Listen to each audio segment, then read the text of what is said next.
A girl's text announces their relationship is now over. And just like that, our protagonist begins to weep. He's in total shock, praying this is all just a bad joke. He tells himself she can't be serious. After all, he pictured their entire future together. He was even considering proposing marriage soon. But instead, he's blocked, left to crumble alone in his chair. A buddy was about to call him for a game, but discovers our hero completely unconscious. His friend tries to intervene, but he just flees. The door slams shut. His friends are furious. He can't hold a romance. Chun-won is known as the ultimate simp. He endlessly chases after women, showering them with money, but getting nothing. He is enraged that after 3 long years, he had nothing to show with Chu-tong. The scene flashes back to their talk as a crowd gathers. Our hero begs for another chance, offering a plush toy. It was her favorite animal. The crowd whispers that he worked 4 jobs for her sake. Chu-tong claims that nothing is truly wrong, but after some careful consideration, she decided she wanted to reunite with her ex. The protagonist knows her ex well and calls him a scumbag. He reminds her of the truth.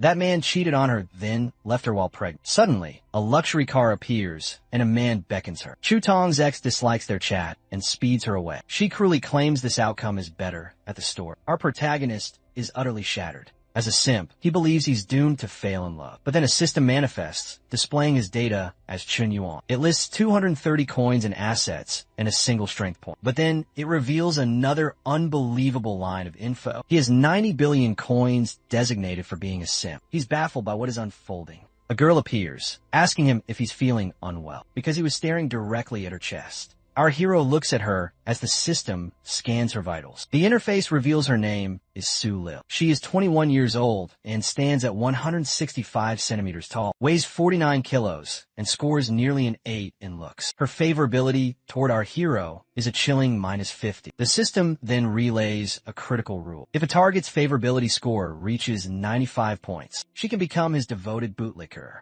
The protagonist is completely lost. Must he really use the 90 billion from the system on women? The system confirms the 90 billion coins are now spendable, and that the full amount is on his bank card. It also specifies the funds only work on women. And once he hits 95 favorability points, he gets a 10th of the cash back, plus other rewards. Now certain, the protagonist invites Su Lil for a meal. He boldly claims he will cover everything. The system confirms the target is set. He can spend freely. When he reaches 95 favorability with any girl, he is also granted 5 points as a bonus. These points to be used to improve his own stats. The girl stares him down, asking if he's trying to flex. Su Lil isn't sure if he's attempting to woo her, and if a guy like him could ever succeed. He just stares. He remembers her legendary reputation. She once made a man spend more than 30,000 with just a few simple words. He meets her challenge, saying that if she doesn't test him, then she will never truly know. She accepts his dare, telling him to buy the whole class snacks. Su Lil completely looks down on him,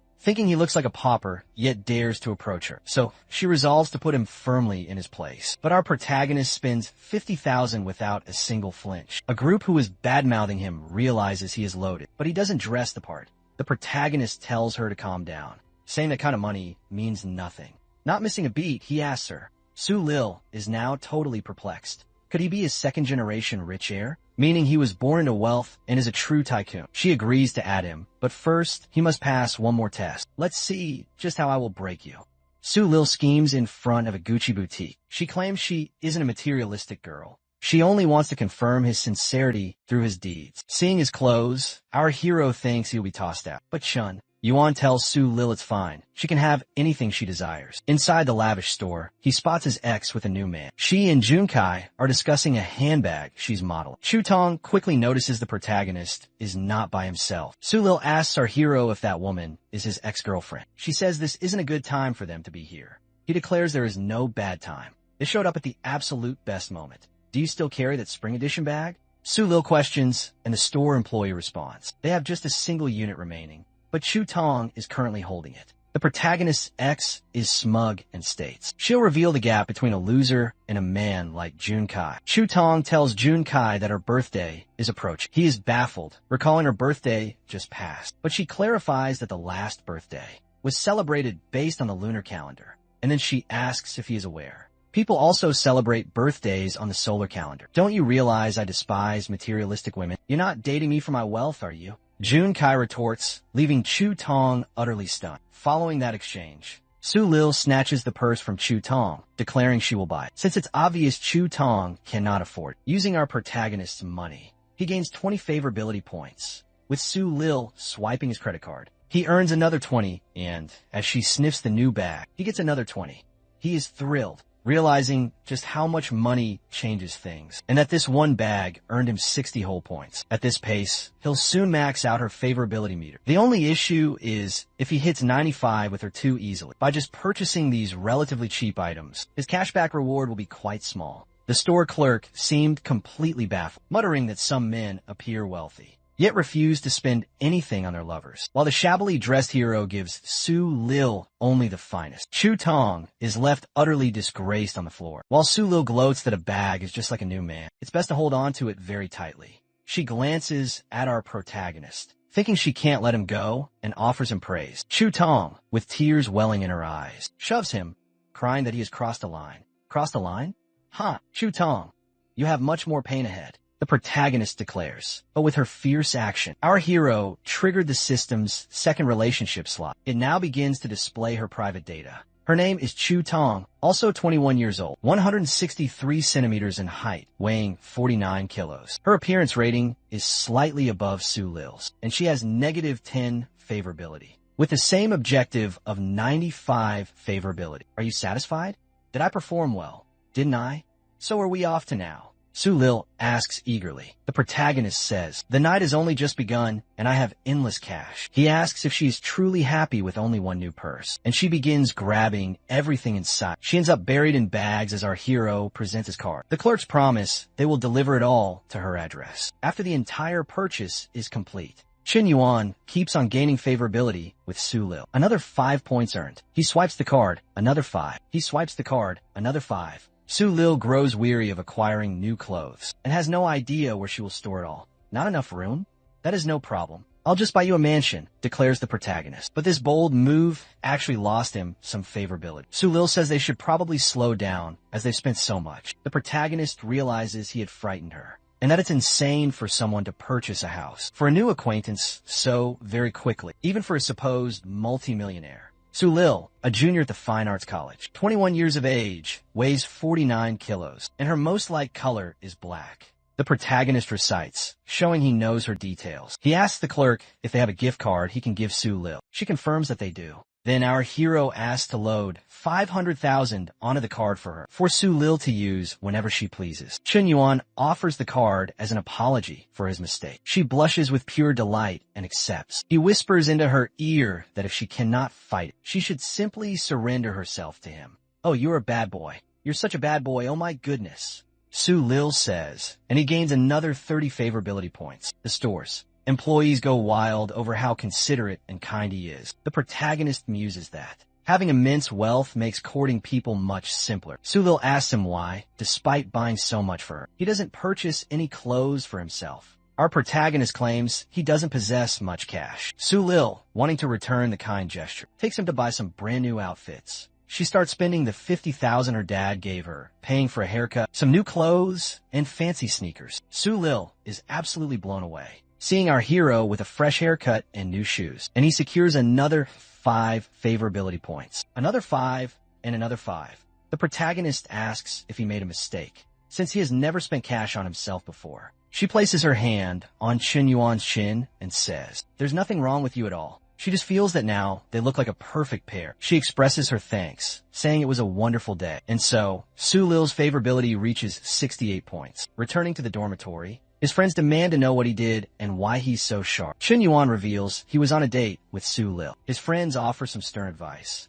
telling him just recently he was heartbroken over his ex, and now he's already involved with Su Lil. They warn him to avoid her, or he'll end up penniless. The protagonist is grateful for their concern. Then he sees a text message from Chu Tong, saying that if he truly despises her, it would be best if they delete their contacts. Chun, Yuan stares at his phone, wondering how he'll raise favorability with her, now that she wants to erase his contact info. But he needs to earn his cash back from her. Of course not.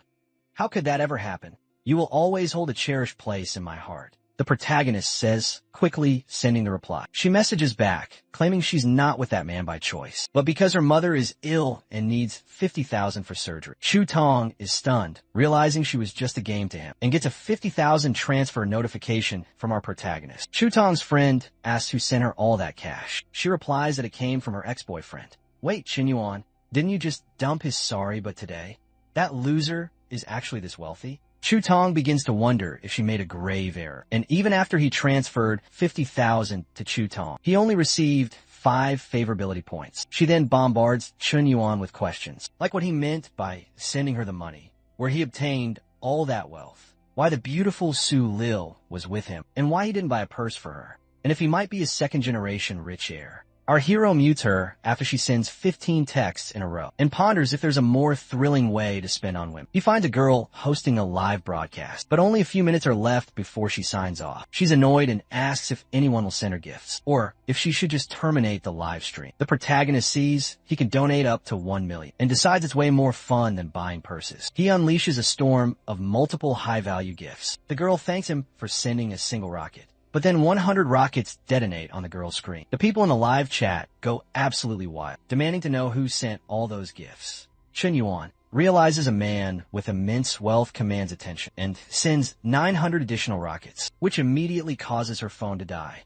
At the company where the streamer works, an employee tells the boss that something insane happened. A man just dropped 10 million on Xiaomi's live stream. The entire staff loses their minds, unsure if the hero is laundering cash through their site, or if he is secretly connected to the company. All the other streamers doing live broadcasts see his name, and are shocked he spent 10 million on Xiaomi's stream, and they all try to message him directly. In his DMs, Chun Yuan just watches the text flood in. The girl who got the gifts wonders if it's a dream, but then her boss with a sign appears. He says she must secure the protagonist's contact info, and she'll get a huge promotion for it. The girl sends him a message thanking him for his gifts. She asks if he is still watching her live chat, since she is just about to sign off. But Chun Yuan had fallen asleep after his spending spree. The following morning, his friends are reading news online about a man who spent 10 million on a girl's broadcast, and the guys debate what they would do if they possessed that much money. The protagonist realizes he spent all that cash and never established any kind of bond with her. So he opens the app and sees countless girls messaging him. One woman claims she is 28 years old and divorced, asking if he would like to meet up with her.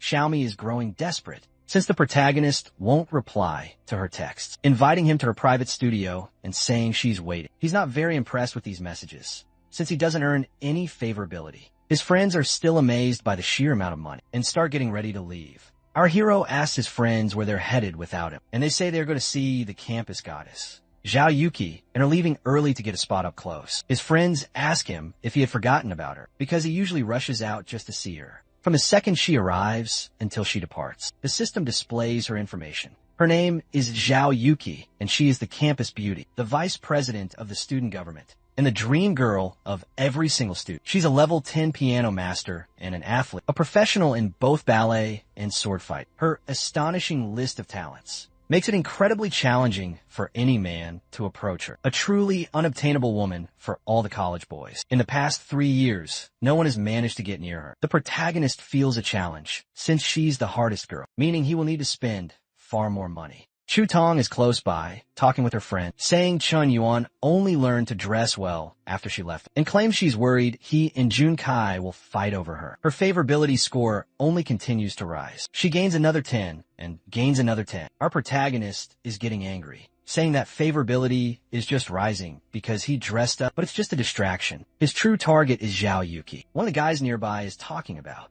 wanting to see how his own boss will win over the goddess, Zhao Yuki, and he says she will surely fall for him. He walks up to her, asking for her contact information, when another guy steps in, asking what he is trying to do. He ignores whatever that other guy is saying, and keeps on speaking directly to her, demanding that she add his number, saying he wants to get to know her and become her friend. The angry man demands to know if he is asking for a fight, and what he's really trying to do with Yuki. Taking it back, he says it's a simple misunderstanding, and that he only wanted to join the student council because she is the vice president and he needed some help. The angry man berates him, yelling that's not a valid excuse to hit on her, calling him a creep. But the protagonist, unfazed, asks if she can add him on her Snapchat. She looks confused, wondering why all this has happened. Our protagonist is sure that she will add his contact. The president says he is both bold and very brave for making himself a target for everyone's ridicule. The other guy has to admit, our hero is even more handsome than the previous guy and asks if he wants to join the student council as well. The protagonist answers with a firm no.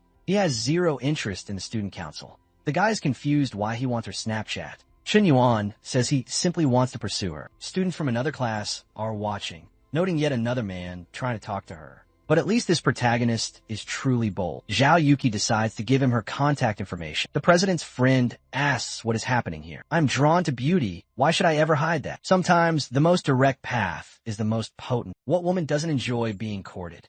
Says our protagonist. It confirms he has now formed a bootlicker bond with her, but it's at zero favorability. He is happy, but also confused, since she gave her info to a guy with zero favorability. Just outside the classroom, his friends say he succeeded by getting Yuki's contact, since he once acted like a simp, but now appears confident. One of the protagonist's friends jokes that if he gets close with the vice president, he must introduce them all to her friends. The protagonist says he doubts he'll even speak with her, saying they're getting ahead of themselves, since she is the most desired girl on campus. A guy from behind yells, calling him a total loser, but admitting he has impressive taste, revealing he's the one who tried to flirt and was shot down. Chun Yuan says he is the biggest professional of all, and that our hero has a lot to learn from him. The guy begins to mock him, saying he is proud for no reason, since he just got a number, and asks if Chen Yuan even knows who he is. But our protagonist just laughs right in his face. Then, Su Lil appears, asking why Chen Yuan was so late, and says that she's been waiting for him for quite a while. Everyone is completely floored that Su Lil, known for turning down every kind of man,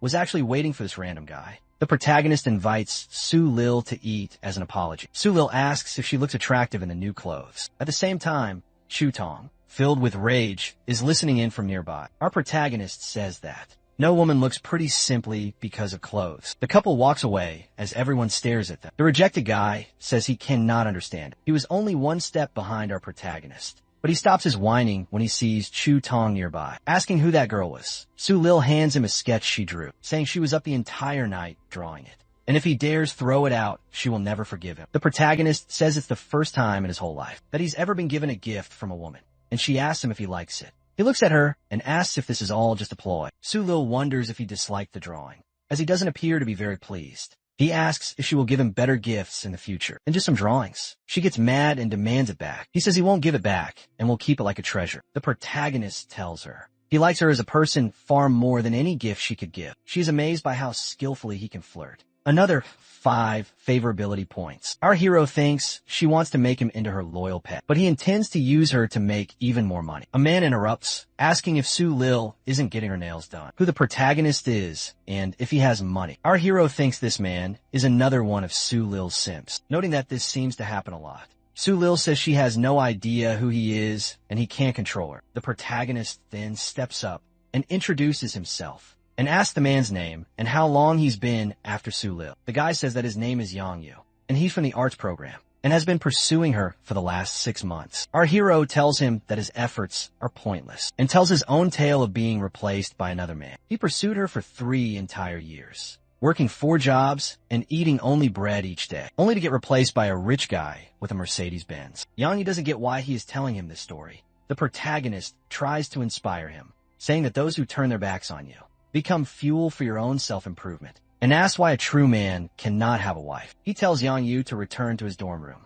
and make that woman regret her choice. Yang Yu is so moved by this that he starts to cry. Even Su Lil has no idea what is happening and why he's crying. She awkwardly claims that he is only a friend. Our hero says he is not concerned with her past, and adds that she disrespects him and herself. He rips the drawing and tells her to use the card he provided, but he won't see her again until she fixes her own life. The protagonist wants to see how she will react to this, as it's the first time this has ever occurred. Su Lil is filled with regret for her actions, realizing the hero is the first man who ever truly liked her. And another 5 favorability points for Chen Yuan. He reflects on how much he has grown. He handled things with Su Lil, and now it is time to move onward. He goes to find Zhao Yuki and sees she's doing a live stream. She appears to be the most innocent one yet, having done nothing terrible to deserve any hate. She's doing her live, introducing herself as Kiki, practicing her piano, doing live streams for 2 days, and asking for her viewer support. Our protagonist thinks she is adorable, and wonders if the VP is the type of girl who is cold outside, but is warm on the inside,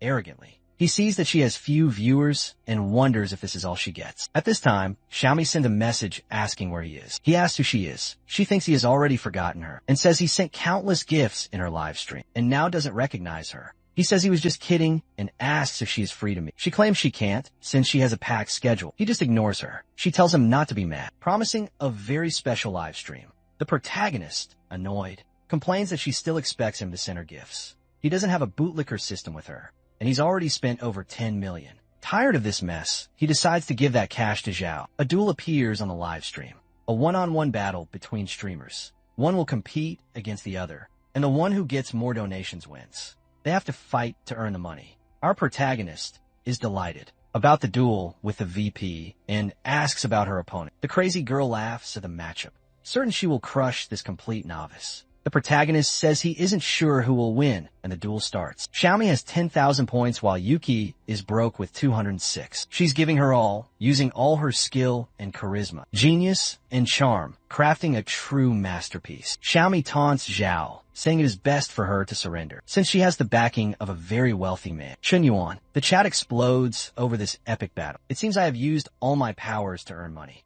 and surely, my boss Smokey will be impressed and donate. Xiaomi thinks, but then a rocket fires on the screen, and she thinks Chen Yuan has shown up. She readies herself to thank him, but then she realizes that all the rockets went to Yuki's stream. Yuki's points soared to 152,000. A notification pops up on the screen. Lonely Smoke donated 1,000 rockets to Kiki. The VP is in a state of shock, and Xiaomi is enraged that the rockets were not for her. Her boss with the sign appears, demanding she explain why she didn't get the rockets. Shaking, Xiaomi apologizes to her fans, saying she must do something and closes the stream. Our protagonist notes that she cannot take it. Well, he sends his gifts to someone else, and he wanted to see her reaction. He hopes the VP will not let him down, considering the huge amount of money he spent. The people at the company go ballistic, thinking the ghost has struck once again, imagining that our hero must be the son of a king to pull off such a move.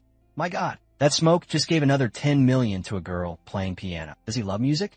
Should I go get my triangle now? Says a streamer. Kiki and her friend talk with her friend, suggesting the VP could become an online sensation. Impressed by the thought, Yuki says that pleasing men on the web is not a long-term plan. She points out that the most vital thing for a woman is having a financial and personally self-sufficient career. Kiki's friend asks if she knows the guy, but she has no clue who it might have been. Kiki tells her friend she wants to send a thank you note for the gifts. Her friend is shocked, reminding her that she said she didn't want to date or get involved with anyone. Then she exclaims, saying perhaps she knows the man, thinking he must be the heir to someone very powerful. She guesses that he must be incredibly skilled and brought up in an insanely wealthy family, but chooses to live just an ordinary life, thus finding a normal girl and choosing to love her. She explains this to her friend, saying it must be that. Her friend brushes it off, saying she's been watching far too many dramas. Kiki imagines how hard his life must be, pretending to be just another average guy. Her friend tells her to get some sleep, saying it's late, but Kiki really wants to thank Shun.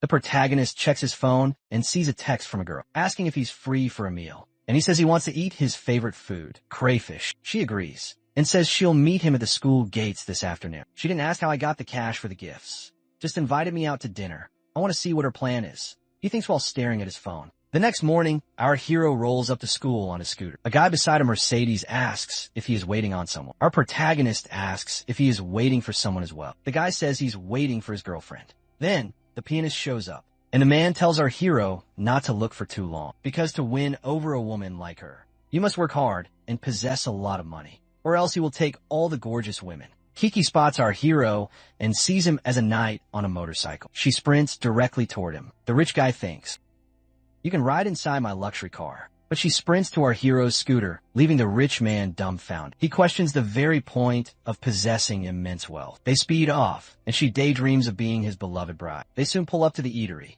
The pair orders a dish of fiery crayfish. The food is served, and they agree it looks absolutely divine. Our protagonist then chivalrously sets up the table for her. She muses that he still remembers how to be a true gentleman, despite having the means to dine at the most lavish places. He exudes a noble aura and remains perfectly composed. Our hero is shown eating the tiny crayfish, and she notes it's the smallest crayfish she has ever seen. Kiki is moved that Chen Yuan is dining with her like this, thinking he desires desires a simple life, free from grand worries, and she calls him as gentle as a delicate flower. The protagonist is baffled, wondering why he just gained another 10 favorability points. Then Kiki makes a move to feed him herself, saying she peeled this special crayfish just for him. But just as he is about to accept, an unwelcome guest arrives. It's Chu Tong once more, wondering if she just witnessed Kiki feeding Chen Yuan. She turns to her new man and complains. This place is too packed. Let's go find a better restaurant. But the man asks if the restaurant is truly packed or just filled with faces she knows.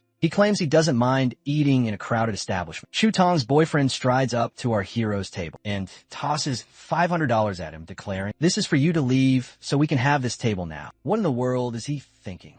Does he believe this looks cool? The protagonist wonders. The man throws down more cash, ordering him to get lost and asking if he needs more. Kiki, clutching her purse with white knuckles, looks absolutely livid. The hero sees Kiki's anger, assuming it is all because of this guy. She is filled with rage, wondering where this fool came from to spoil their moment. The man pulls out even more stacks of cash, boasting he has plenty more to make him disappear. A waiter offers to take the cash and find them a new seat. This only makes Chu Tong's boyfriend even more furious, shouting that he wants to dine at this exact table. Then, someone smacks him hard with a handbag. A woman he's never seen pretends it was just a mistake. The angry man is confused by what is happening. The blonde man seems to recognize the woman and calls her name. Shocked, he asks her what she is doing here. She furiously retorts that if she had not shown up, she never would have caught him in the act of cheating, already unleashing a curse on him. The man claims it's a huge mistake and he'd never cheat, since she is his entire world. Chen's admirers can only watch the chaos. She grabs the blonde's hair, blaming her for tempting him. The girl sobs, saying he asked her out and said he was single. The man says she's a liar and then strikes her across the face. She crumbles onto the ground, completely broken. He prepares to hit her again, but his arm is caught mid-swing, striking a woman.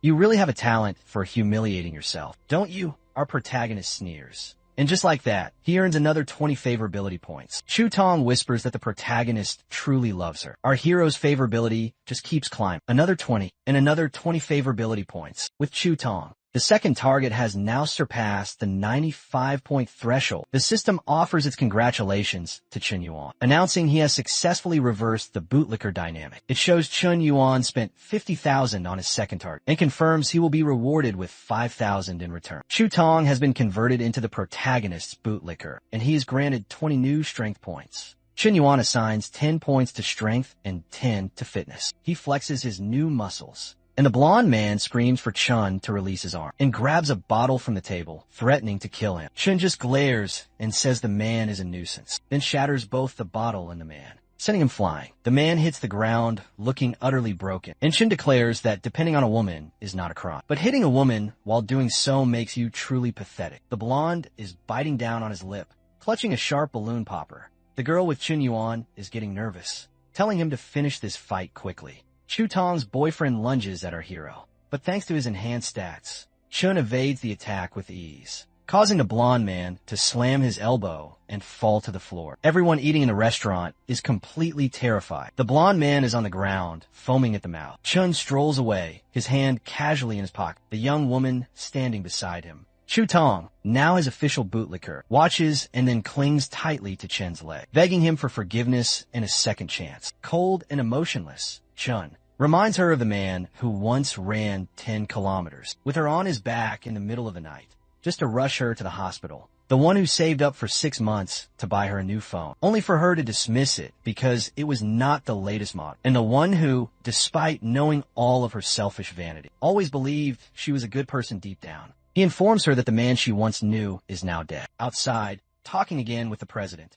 he apologizes for all the chaos that just happened. She says calling her president is much too formal, and that he is welcome to call her Kiki. She says it didn't bother her at all, and that she witnessed a brand new side of someone. She thinks to herself, Chen Yuan is more fascinating the more she learns about him, imagining that he will bring endless surprises into her life. Arriving home, Chu Tong is sobbing, drenched from the rain. Her friend asks why she has no umbrella. Chu Tong is too distraught to speak in coherent sentences. Her friend then asks if it was about the protagonist, saying she heard he gave 10 million to Zhao in her broadcast. She says Chen Yuan may not appear to be, but he's actually loaded. Wait, more than 10 million? Where did you hear that from?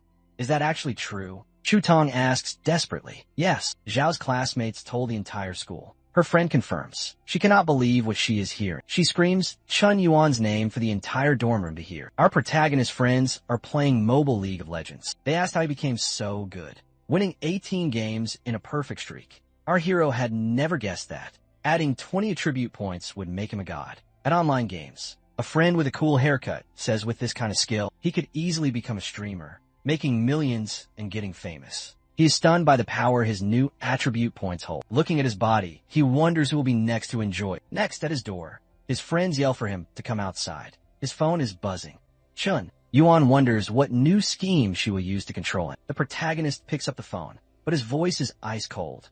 Hello, Miss Sulil, is there something that you need to tell me? The protagonist asks. She immediately begins to sob, saying she has no idea what to do. It shows her in a messy room filled with his expensive gifts. She asked to borrow 500,000 from him. Sulil says her family was once very wealthy, but now they are trapped by a huge debt, unable to even pay the interest, making no headway and just needing to pay it all off. Our protagonist only asks her 2 questions, what she needs, and to send her bank account details. She is in shock, thinking he would refuse to send the cash. She immediately sends him her account information. Our protagonist then transfers 5 million. She says he accidentally transferred 5 million. He claims he must have hit an extra 0 and tells her that she can keep the change. She screams with pure joy, and then it keeps climbing higher and more and more. Her favorability continues to skyrocket. Sulil is screaming with pure joy. Amin crying. Sulil thanks the protagonist and vows to repay him as soon as she is able. Her favorability is still on the rise, now hitting 94. Our protagonist sees her score at 94 points and grumbles that he can't seem to win her over completely. He thinks about confessing, but quickly throws the idea away, as the one who reveals their heart first always loses. The following day, the hero is with his friends when someone calls his name out from behind him. When he turns to look, it is Chu Tong. She's holding pastries and asks if he would like to eat them. In the classroom, our hero's friend is completely stunned, wondering why she is bringing breakfast for Chun Yuan. But then he hears someone else call his name and sees it's Sulil, who has also brought him some breakfast, saying he must be sick of eating the cafeteria's slop. They are now facing off in a bootlicker war. But then once again, someone else calls out for Chun Yuan. His friends are furious that he has yet another woman after him. The protagonist wonders who it is now. This time, it is the president who brought ramen for them to share. The 3 women stare daggers at one another. The president is the second most beautiful girl on campus, with a powerful and intimidating aura. The hero takes the ramen and asks how she knew that he loves ramen with meat. She says it was simple to figure out since they had a date. Chun Yuan isn't even trying to win them over anymore. He just wants to see who can win him over better. Our hero says that President Kiki is the clear winner, since she truly understands his preferences, sending a subtle jab at the other 2 bootlickers. Kiki states she would not deliver breakfast without knowing his taste, and then adds if someone doesn't notice these details, he obviously doesn't care for them. After saying this, it was as if she had delivered a knockout blow to the other 2. Then she hands him a gift to show her appreciation. Our protagonist is very impressed. It is the brand new iPhone. All his friends are stunned to see the latest model phone. One of our hero's friends says that watching girls give gifts to Chun Yuan is more painful than losing his own father. The girl says she was very generous to give a 10,000 item. The protagonist tells Kiki that she really shouldn't have. She replies that he spent so much more on her, and it is the gesture that matters, as she is not very wealthy. In the following scene, Chu Tong is completely heartbroken, wondering how she can possibly win back Chun Yuan. A few days later, there are now many rivals. Sulil calls Chu Tong to speak in a private area, but Chu Tong is absolutely furious, blaming her for all of this that is happening. Sulil approaches and proposes they form a team to defeat Yuki. In the next chapter, our hero is with his new iPhone, praising Yuki for her gift. She glances back, thinking he had said something, but Chun Yuan says it was absolutely nothing. The hero has 40 favorability points with the warrior. He thinks that if it were not for that measly 40 favorability score, she would have already fallen for him by this point. He's very impressed with her behavior, feeling as if she's changing him into a new man. He's so far from maxing out her favorability points, but she is acting as if he's already done it. His phone buzzes, and it is Xiaomi, the little streamer girl from TikTok. She texts him saying that last time they couldn't get together, but she was just kidding, and they can meet now, though she's afraid to meet people from her live streams. Our protagonist is quite confused, wondering if that is some sort of a lame excuse. He says she must at least send him some photos, because he is not very easy to win over. He gets a message from a man named Dragon King. inviting him to join an elite group of otakus, where trashy people donate huge sums of money. Chun Yuan enters the group, now named Solitary Cigarette. Someone is amazed that the Dragon King invited our hero, saying he is the biggest spender they have ever witnessed. Our protagonist sends a message, introducing himself to the group and asks them to guide him. Someone says he gives off the appearance of a wealthy man and must possess some kind of amazing talent. Another person says they have a business and asks if he wants to invest. So, these rich kids want to test my power. Fine, I will play your little game. He thinks, yes, sure, I can assist you. Let's talk. Message me in private. The protagonist says, hey, Big Cigarette, I have a massive villa for sale. Are you at all interested? Another person asks. Our protagonist asks where the villa is located, and the man sends him the address. Our hero says the villa is in the Anka district, and a home there is worth a huge sum of money. He plans to purchase an apartment, and will go to inspect it in the next few days. Inside the huge mansion, a bald man asks if our hero is really thinking about buying, and if Chun Yuan actually has the cash, since he thinks he is a complete nobody. The protagonist receives the address and wonders how much favorability he would get if he gave this villa to her. The next day, arriving at the villa with the president, she asks why he brought her to this mansion so suddenly. Hey, you must be brother. Loose Cigarette, is that right? Says the guard with the illustrated head. Our hero recognizes his face and give him a friendly hug. The man thinks Chin doesn't appear very rich, but having the president with him lends him some clout. He wonders if Chun comes from hidden wealthy family and thinks this will be a hard negotiation. He introduces himself as Hong Yuan Chao and says he runs a few small companies, but must sell the villa due to some financial troubles. The bald man then invites them inside. The host showcases the home, saying it has over 500 square meters. The property is over 2,000 square meters. The decorations were done by famous designers, and the furniture is custom and made in Italy. He tells them to take in the view of the river and city, and says if he didn't need the cash, he would want to be buried on this very spot. Kiki realizes he is serious about purchasing the home, even though it's incredibly expensive. Chun Yuan takes a brief look around, stating he expected the house to be much more beautiful, and asks how much it would cost to live here. The bald man says he needs the money, and adds that many people are interested in the house, making it very difficult to negotiate. He says he hoped to sell it for around 50 million, but asks if 60 million is a reasonable price. Chun Yuan simply lets out at him. The man worries if the price is far too high for him, and thinks it's impossible to fool the son of a noble. Our hero says he never thought it would be this cheap. Everyone else in the room is shocked by our hero's words. The bald man thinks he should have asked for much more, like 70 or even 80 million. The protagonist asks Kiki if they should go ahead and buy it. Kiki is stunned, but says she doesn't care if he buys it. He gets closer to her and says he is buying this home for her. The bald man is completely shocked, never thinking he would buy the house for the president. Kiki stands there, frozen like a statue, stunned, saying that 60 million is way too much. She imagines Chun Yuan locking her in the dark basement, tying her up.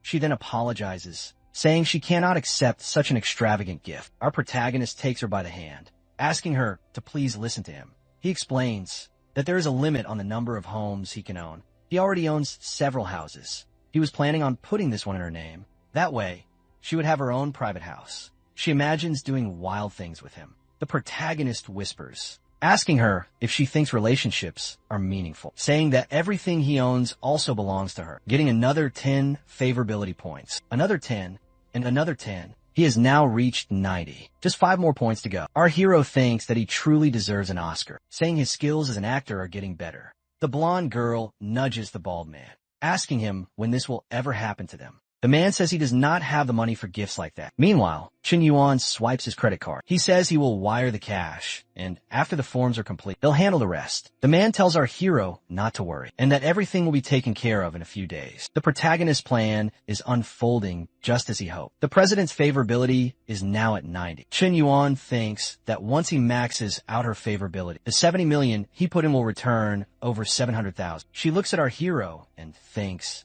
considering all that has just transpired, he is about to say something that will make her blush. She imagines their fairy tale wedding, wondering if it will be in Milan or the beautiful Maldives. She wonders what the engagement ring will look like, already thinking about their future baby's name, and worries if he will forget about her when he is older. But before she can imagine any more, they have arrived at their location. She gets out of the car and asks if Chun Yuan is coming out. He simply says no. A friend asked him to play a match of LOL and waves goodbye. She waves back to him sadly. She feels utterly betrayed, expecting much more than a simple goodbye. Chun Yuan arrives at the internet cafe, greeting his friends. They complain that he took forever, saying they began a game without him. His friends rush him to log in and play with them, as they were getting destroyed. Our protagonist notices Su Lil is there and is very surprised. She explains that her dad owns a chain of internet cafes, and this location was just recently opened. She is here to help bring in new customers. She thanks him, saying her family's debts are finally all gone. Su Lil tells him to stay right where he is,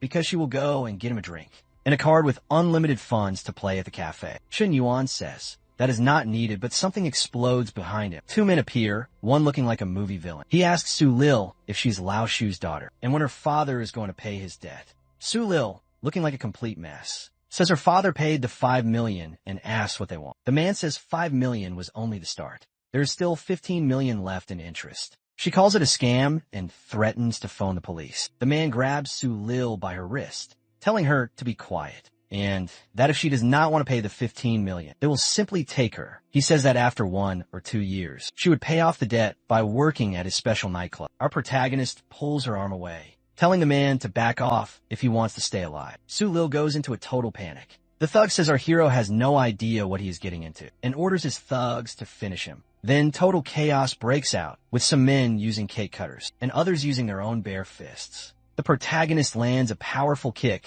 right on the thug's chin. His friends are completely awestruck, saying it looked just like a cyclone kick. The scene shifts to the thugs running away to avoid a beatdown. The casino man says if they see them on the streets again, there will be no more chances for talk. With 95 favorability, Su Lil throws herself into our protagonist's arms. The system congratulates him for getting another woman to 95 favorability points and confirms that he has spent $5.3 million. So he will be rewarded with $530,000. A notification appears. Su Lil has been successfully converted into your loyal bootlicker. Chun Yuan is embracing her, but Chu Tong is watching from the background. However, he is only thinking about where to put his new attribute points. He received. The trainer arrives, completely stressed, calling Su Lil a betrayer for wanting to form a team, and now for hugging the protagonist. Our hero watches, but gets tired of just observing, and tells the system to put all points into strength and agility. Everyone wonders where he went, but he has simply vanished into thin air. Chun Yuan is walking calmly around the college campus, saying he has already earned his points from Chu Tong and Su Lil, and that only President Zhao really matters now, since there is only one president.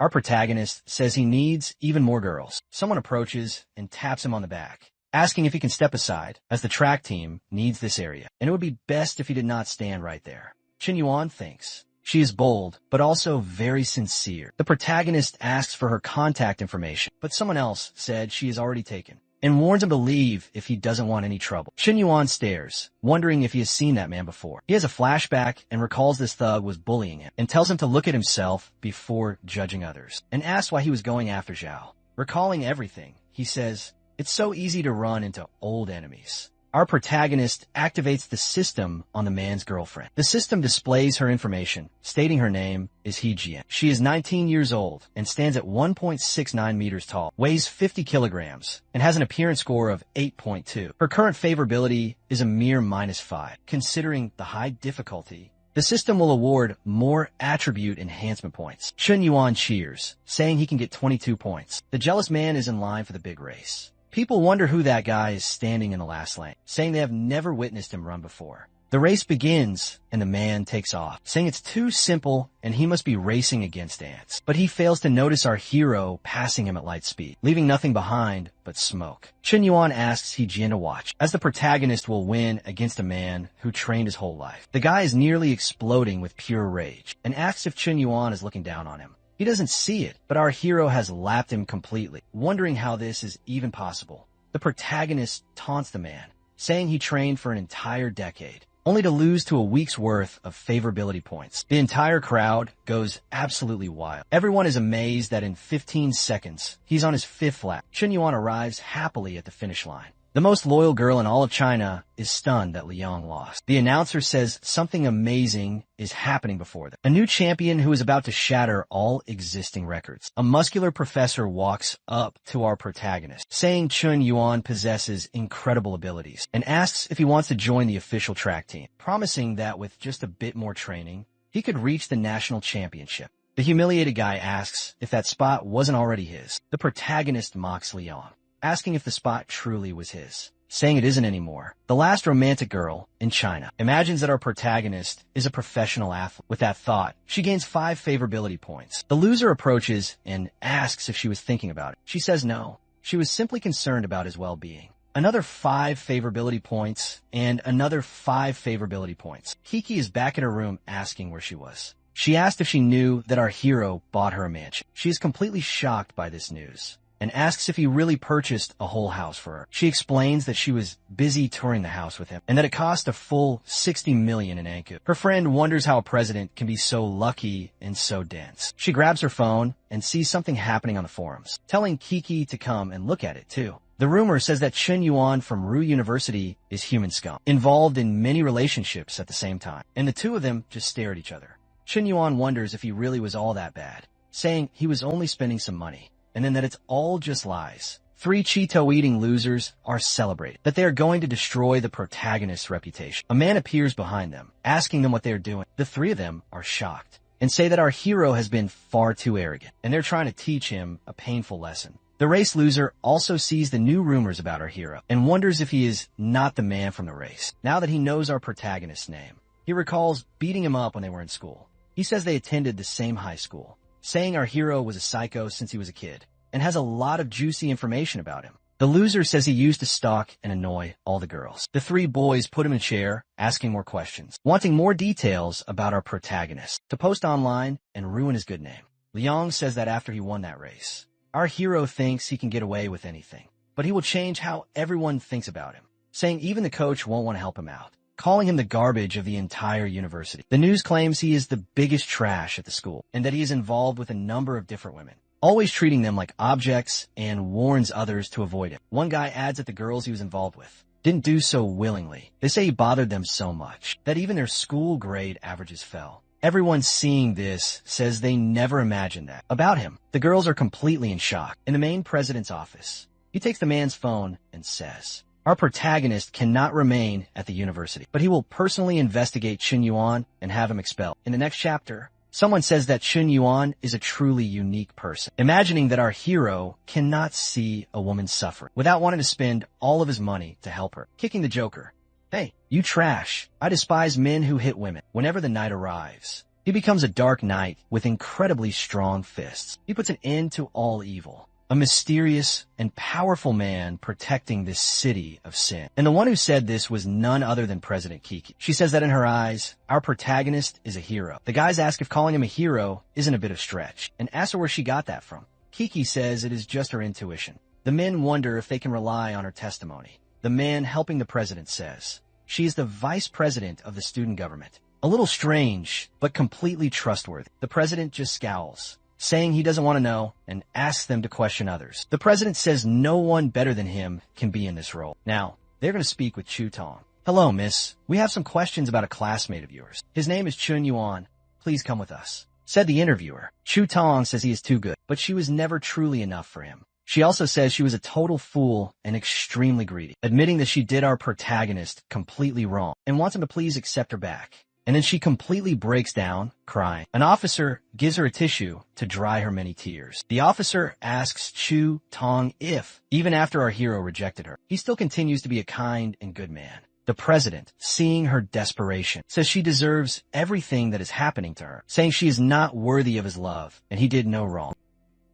The student president angrily sparks a cigarette, stewing in his envy. He starts to question if he judged too harshly. He realizes our protagonist is truly blameless, and that others only want to destroy his name. Glancing down, he spots 2 more people approach. He questions who they are, carrying a large sign. It is Su Lil, accompanied by her very own father. The president identifies himself, asking their purpose. I am Su Lil, a student from the art department, and I wish to create a banner to support Chen Yuan. Her father then begins to elaborate that our hero defended his daughter just days prior and provided immense aid to his entire family. The president is now more amazed and envious of our hero. With that settled, he bids them both farewell. He admits he likely condemned the wrong man and decides to review the forum post once more. He sees a girl's comment boldly declaring, if he is garbage, then I am diving right into the trash bin. The girls are all sharing it as our protagonist runs. Countless girls defend him, saying that one look at him made their own hearts begin to race. The president is stunned. Only the women are his defenders. He believes he's targeted simply because he shines too brightly. The president now declares he understands Chun Yuan and that he himself will now deliver justice. He won't stand for any slander or attacks against him. The president calls an assembly to address the false rumors spreading about Chun Yuan across the school's forums. He states he performed a complete investigation and confirms that our protagonist is an honest man and that the rumors against him are nothing but lies. He is here today to clear Chun Yuan's good name. The president announces that our hero is always eager to help everyone, noting that Chun Yuan has saved countless people and never seeks any credit for his deeds.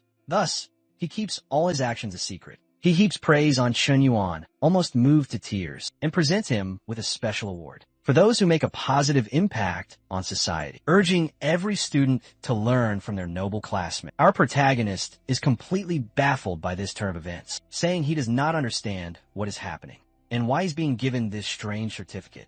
If it was for saving the life of someone, Liang is furious, wondering what has happened. He begins to curse out the student president. Since our hero's name was meant to be dragged through mud, he screams that he should be in Chun Yuan's position. Then he notices his girlfriend is showering our protagonist with praise, and her favorability score begins to climb. Another 10 points, and another 10. The assembly ends, and the students start to depart. She asks if he has lost his mind or is feeling sick, and why he is so consumed with envy for our hero. She says she feels true admiration for her classmate, despite having helped so many different people. Chun Yuan cares nothing for fame or for great wealth. She mentions how he won the race against Liang, but still refused to join the official track team, calling this a true mark of an incredible person. He seizes her wrist with a powerful grip. She screams for him to shut his mouth and let go, yelling he is hurting her. The loser then gets closer. Chun Yuan is a nobody. Liang starts bragging about his Tesla and his many assets, but just a few feet away from them, our hero calls the bald man to come pick him up, stating he does not want a flashy car to get him, as he wishes to maintain his humble appearance. The illustrated head arrives in a brand new vehicle. The bald man apologizes, saying he was focused on time, and that is why he chose this specific car. Our hero gets angry, telling him to be more careful. He specifically said not to use a luxury car. The man says that he has now understood. The two of them watch as our protagonist drives off. Liang's girlfriend then declares she is done with this charade and wants to break up. He cries out that this is impossible, but he is left completely shattered on the ground. Chun Yuan transfers some funds to the bald man. The man expresses his gratitude. Our hero says that while things are being settled, he will head back to school. The bald man offers a lift, but Chun Yuan says it's not needed. The car is too noticeable. The man simply says, "Understood," and asks our hero to be safe walking through the city. Our hero thinks that his priority is now President Zhao, needing just a little bit more to complete her system and claim the 25 attribute points. He decides he must purchase something special for her and wonders if the bald man has anything else to sell. He checks the exclusive group chat.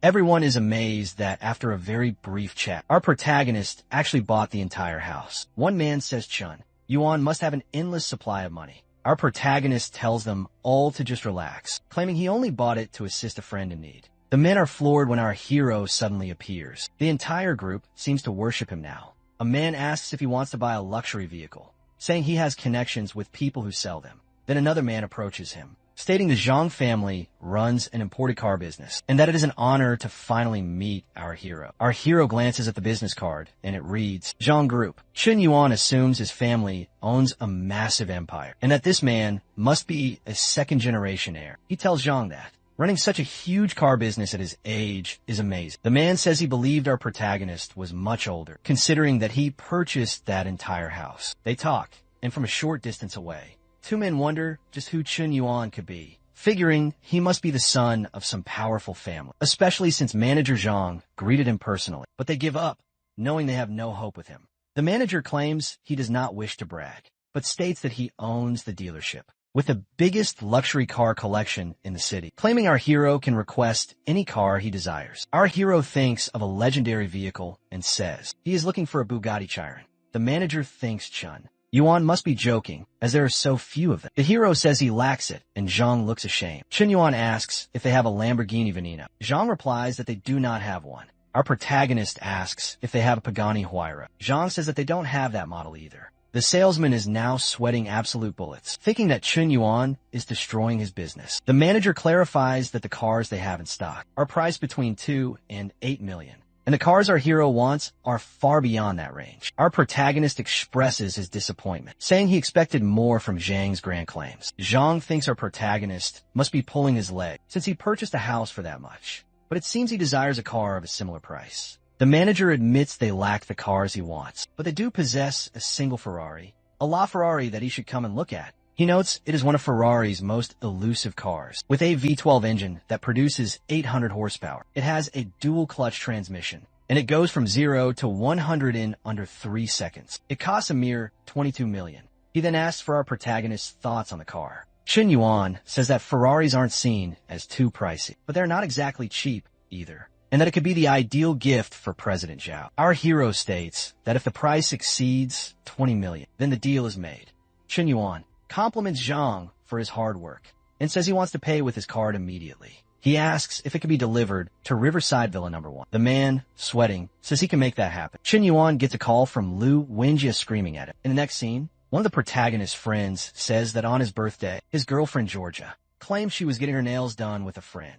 But he got worried since she had been gone for a long time. It began to rain, and he knew she did not have an umbrella. But what he witnessed in that moment would shatter anyone's heart. He saw her cheating on him out in the pouring rain. He tells our hero that his heart is still aching, since they were together for 3 long years, and he was even planning their wedding to meet her parents. Chen Yuan says it's fine, and that he's had 8 whole bottles, so he should probably take a small break. But the broken-hearted man wants to know how to win her back. Our protagonist says he must keep his composure, that the mistake was entirely hers, not his, and screams that he's becoming a pathetic bootlicker. The sad man collapses to the floor, asking our hero if it isn't difficult to accept, and that he cannot accept that she betrayed him. Our protagonist, now enraged, says he must be taught a lesson and grabs his phone. His friend asks who he is calling and what his plan is. Chen Yuan tells him to be calm and to trust him, that from this moment on, he will take care of everything, and he will ensure his ex-girlfriend kneels down before him and begs him for his forgiveness. The protagonist calls the dealership manager, who answers right away. Chen Yuan says he needs to borrow some cars, but nothing too fancy, just the ones that are worth over $20 million, and says he needs some reliable friends to drive them tomorrow. The dealership manager says, no problem, and that he will prepare everything for tomorrow. The protagonist's friend is still completely baffled. Chen Yuan then calls Su Lil. His friend notes that with a single phone call, he summoned a beautiful woman and asks where the Chen Yuan, who used to worship women, has gone. And why it now appears she is the one worshipping his boots. Hey, Su Lil, this is my good brother Wenjie, said our hero, introducing his friend to her. She was totally confused, thinking our hero called her over just to introduce a buddy. But then she considers it more and thinks maybe he wants her to meet his inner circle. But our protagonist quickly says that it has nothing to do with that, and that he just needs her assistance with a small prank. The following day, the hero's friend arrives looking like a gangster. Su Lil clings to his arm, saying that he had scared her, that the car he bought for her almost ran somebody over. The hero's friend is all flustered and says if she had hit him, it would be fine as they could just purchase another one. Stuttering a few times, Chen Yuan's friend's ex wonders how he transformed into this impressive man, looking like a second-generation rich heir. She asks if Wenjie only came here to flex on her. He says that somebody here was barking. Stuttering nervously, the ex, enraged, asks what he's doing, asking if he doesn't realize she knows his entire family. She confesses her mistake, but says he is being shameless, acting like this in the car. Another friend says that the woman understood it all. Brothers, it is now time to step onto the main stage, and the performance is just about to begin, said our protagonist. Several men pull up in Ferraris. A guy with white hair steps out and asks Wenjie if he's okay, and if he even recognizes him. Approaching to speak to the new man of Wenjie's cheating ex. Little girl, he said, his name is Ma Kai, am I right? His family owns a mine? Huh, this guy is a pathological liar, pretending to have things to win over girls. And you think what? That he is a second-generation rich heir? Wake up to the real world, ma'am, said the white-haired man. The guy caught cheating with Wenjie's ex asked the white-haired man to please let him go. The white-haired man says these guys' methods never change, and that they can only fool the most naive of girls, adding that Wenjie's ex is already a lost cause. The girl, now furious that she was deceived, goes after the man she cheated on Wenjie with. Wenjie just watches and then tells everyone to leave, but his ex clings to his leg, begging him not to leave her, saying it's not that she is just materialistic, but that she's afraid of being poor and asks for another chance. Wenjie tells her not to call him by that name, and that this is the final time they will ever see each other, asking her to never try and contact him again. The guy quickly glances around, seeing that everyone is talking. He tries to escape, but runs right into our protagonist's chest. Shin Yuan asks if he wants to flee, but only after 100 slaps. At the bar, everyone driving the Ferraris is celebrating, finally meeting the legendary Mr. Yuan in person. Our protagonist says they don't need to do that, and thanks them all for their help. The men tell Lu Cigarette that it's no problem at all, because he's a friend of their chief Zhang, and he doesn't have to be so formal with them. The white-haired man then asks if he isn't the guy from the streaming platform news, and says that he has a special request. Our protagonist asks what this big favor is. The men are just staring at each other. The white-haired man says he has a favorite streamer, but he's out of cash, and asks if Chin Yuan can help him out. The protagonist, thinking the men are just trying to see how much cash our hero has. The dealership manager tells our hero not to worry, saying that it was all just a simple joke, and looks at the white-haired man, saying if he wants a girl, he should handle that all by himself. Lu's Cigarette slams his drink down on the table. The men imagine he did not enjoy that little joke. Our protagonist says the joke was far too tame for him, because it's only about sending some silly gifts. He says he'll just go to the restroom, leaving his own phone right there on the table for the man to spend as much as he wants. The man takes the phone, outraged that he's being allowed to use it like this, trusting a total stranger to spend all of his money. Chin Yuan thanks him, knowing there's no money in his account to cover all the drinks, but knows the man can send gifts as much as he wants. Our protagonist goes to relieve himself. The man looks around, imagines a dragon versus a chick, and mutters, he's a good kid. Coming out of the bathroom, Chin Yuan sees everyone huddled together, wondering what's happened. My God, 1004, 1006. Damn, man. Everyone around the table says. The protagonist strolls up to the table, asking why they're all acting like that. The white-haired man gets flustered and returns the phone. Our protagonist then calls him weak, because he only spent 20 million while he was gone. The men go crazy, wondering if he has more cash than a bet. Our hero is annoyed that he only spent 13 million and says, not even 20 million is all that much, saying he will now spend 60 million. The man grabs his hand, saying that's enough spending. She will not be comfortable with all that money. The dealership manager arrives and tells the white-haired man that he could not win, and proposes a toast to their new Chief Yuan. The man begins the toast. Honorable Chief Yuan, from this day on, I will follow your leadership. The crowd wonders who the man in the circle is. They say the white-haired man is very rich, but he seems to be following our protagonist now. Chin Yuan's phone buzzes. He takes a look, bidding farewell to the entire group. The blue guard guy realizes our hero's plan and says he's running away, so he doesn't have to pay the bill. But another man calls him a fool and asks if he didn't see the money spent right before them, and the guy just agrees. The message was from the little streamer, saying she's now in town and cannot wait to meet him. Our hero says he is free tomorrow and sends her some kisses. Chin Yuan gives a cold stare and says that after a long time, he will finally reap the rewards of his kindness. Arriving, she thinks it will just be a date, and that with her own charm. She will not have any problems at all. The next chapter opens with a very long message. It is from Chu Tong, saying they can start over, and that she pictures them traveling around the world, tasting all the best dishes. But when she woke up, she saw she was all alone and begged for his forgiveness. The protagonist went there, blocked, and deleted her number because of his date with the streamer. The girl asked what he was doing, but Chun Yuan says it was nothing important and asks what she said. She remembers her boss yelling at her, saying he spends more than all her other fans combined, and even if she must strip and put him to bed, she absolutely must capture him. The little streamer thinks that even with her beauty, he seems completely uninterested in her, and is sad that she cannot seem to win him over. She tries to win him over with her feminine charms, asking him how he became so wealthy at such a young age. However, the system sends him a message, saying her favorability is too high and cannot establish a link. Our hero realizes he must lower her favorability first, and wonders what he should do. He starts doing gross things to tank her favorability, to establish a connection, like putting his feet on the table. He tells her he's just a jobless man who got very lucky. She's mad that he doesn't have a job, but has cash to spend. Our protagonist says he only uses his rich father's money, and that they're now going completely bankrupt, owing millions of dollars to the banks.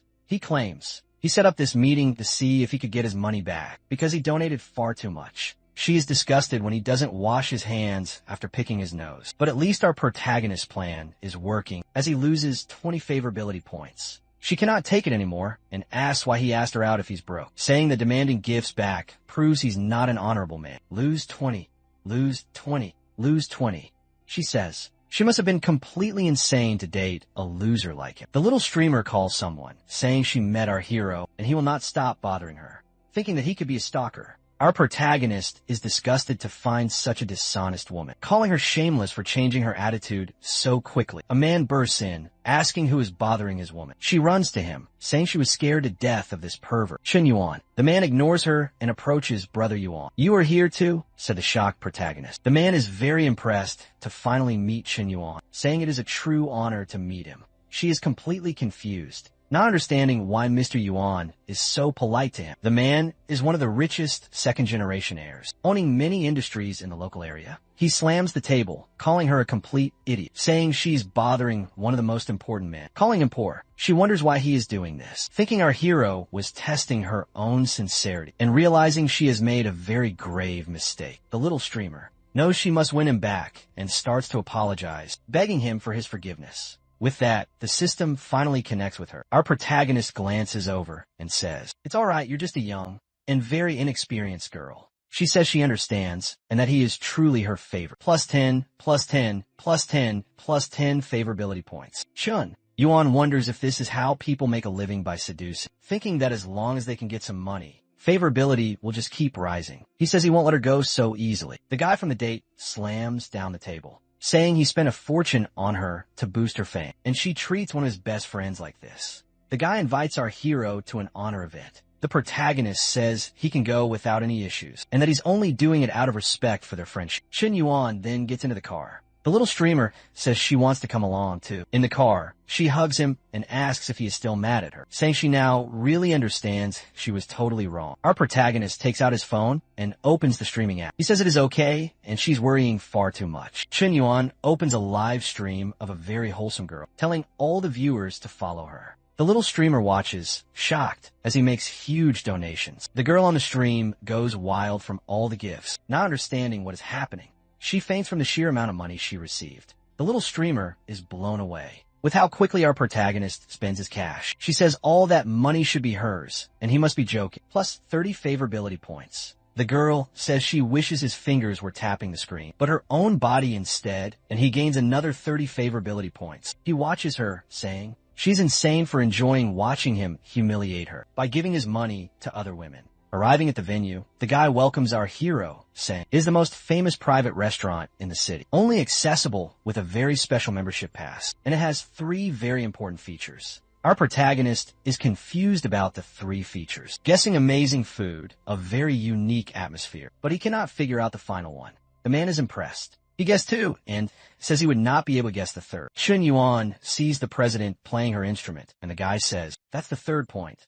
The head chef's daughter, Zhao Yuki. She stands up, and they share a confused look. She sees the streamer clinging to our protagonist's arm, and he loses 5 favorability points as she breaks her instrument. Sad and teary-eyed, our protagonist watches her flee, complaining he was so close to finally making his move, and wonders if he could take advantage of this new situation and solve everything in one single move. He pins her against the wall, and she says he is a massive idiot for toying with her feelings. Chen Yuan says he cannot lose this opportunity if he lets her go. He has no idea how he'll fix things with her later. And then he takes a huge risk, asking if she's seen a certain movie. She asks what he is even talking about, saying she is done with him, and now he's asking about films? But Chen Yuan lights a cigarette and says he's a tycoon's son, asking if she realizes he has an incredible background and must be wondering why he leads such a simple life. He says that in his family, there is a secret tradition when someone turns 18, they must spend 10 billion in a single month to inherit a huge fortune of 50 billion. Our protagonist explains that his goal is to spend this cash, saying he's invested in many different projects, activities, donations, and environmental causes, and mentions this girl was a streamer he gave money to because he had to spend all that cash. He says this situation was just a small misunderstanding, and that everything he just told her is a secret only she knows, asking her to please understand. Chen Yuan says this is a secret he has carried for a long time, and he bids her a final farewell. Kiki says she's causing more and more problems for him, and it is so hard to see how he will inherit this fortune. She sees Chen Yuan and then embraces him. She says she is not ready to say goodbye to him, and that it was a huge mistake for her to think that way. Hugging him, she thinks he really trusts her because he told her a family secret. With that, she gains 20 favorability points. On the ride back, she apologizes for getting so upset, saying it was not on purpose, and that Chen Yuan is her friend, too, and that she'll pay his entire bill. The guy is amazed that in less than 5 minutes, he was able to make up with the president. However, the little streamer is not happy in the slightest. Very angry, saying Kiki thinks she is so great, but she is the one who will win over Chun Yuan. At the table, she asks what his relationship with the president is. But then the president says the protagonist has not even revealed his real name yet, and that it's best for her to call him brother now, since he is probably much younger than her. The guy says the president is controlling the entire table, just staring at her. The little streamer holds her tongue. Chun Yuan tells the two of them to stop and eat quickly because he is starving. The two of them glare at each other. The guy says Yuan does not care about a single thing and that he is extremely mysterious. One's a famous streamer from the Shark platform, a wealth reaper, and the other is a famous, talented woman with goals higher than the heavens. He says our protagonist has the best of both worlds to pick for his future. He says Chun Yuan has mastered the art of seducing women and is a succubus for girls. At first, he was amazed by his immense wealth, but now he will follow him as a spiritual guide until he dies. At home, Chun Yuan says that restaurant was too pricey and thanks Kiki for paying. As an apology, he says he will check how his plan is going and that Chu Tong and Su Lil are still his loyal bootlickers, and sees that the president's favorability is now at 91 and the little streamers is at 92. The protagonist sees the very high points and wonders if it is a good time to make an aggressive play. He notices someone standing behind the president and asks if that is Liang's girlfriend. Seeing she has 76 favorability points, he remembers it was 25 when he raced her and wonders if his own charm has increased. These days, guys rush by saying a man is confessing to a girl. A guy wanted to love and to be loved back. Our hero says it is rare to find real love these days. Downstairs, a crowd watches a heart made of candles. The cuckold playing guitar and professing his love, saying that he still loves her, that he was always mistaken and didn't want to ignore her, and promises to never be violent with her again. He asks her to think of the past and give him one more chance. The most faithful girl in China stares at him, half confused. Our protagonist arrives, asking what is happening here, but the cruelest woman strikes him once again. She slaps the roses out of his hand and runs away. Liang keeps saying she doesn't need to flee, since her one true love is right there. She arrives and asks if his name is Chun Yuan, saying she has finally found him and begs him to add her. The guys go wild, wondering why she ran to another man. Liang says that she has disappointed him. Our protagonist speaks to him about his frustrated face and asks if the situation was too hard to understand. Liang asks if he doesn't want to shut the coffin lid now. Chun Yuan says he's always been jealous of his good looks and athletic gifts, and he always captured the hearts of women. But now that he is finally lost, he is panicking. He says the mind obsessed with the desire to win made him ignore his own girlfriend's feelings. He is the one who pushed her away, piece by piece, and now he is on the ground playing the poor victim. The guy agrees he's right and that it is his fault. Several girls are watching, wondering what is going on. They say if he was aggressive, he does not deserve any dignity, and if he treated her poorly, there is nothing left to solve. The girl stares at our protagonist, saying that he understands her. With that, her favorability now reaches 91. Even though Chun Yuan did absolutely nothing. He didn't give her cash, just glanced at the girl a few times, and she loved it. The president's friend says she must find a way to talk to Kiki, to tell her that she's not the only one with our hero. She opens the door, asking if she has any issues, and saying that Chun Yuan is cheating on her, and that she should end everything because of it. Smash that like button on the video to help us create more incredible sagas for our viewers.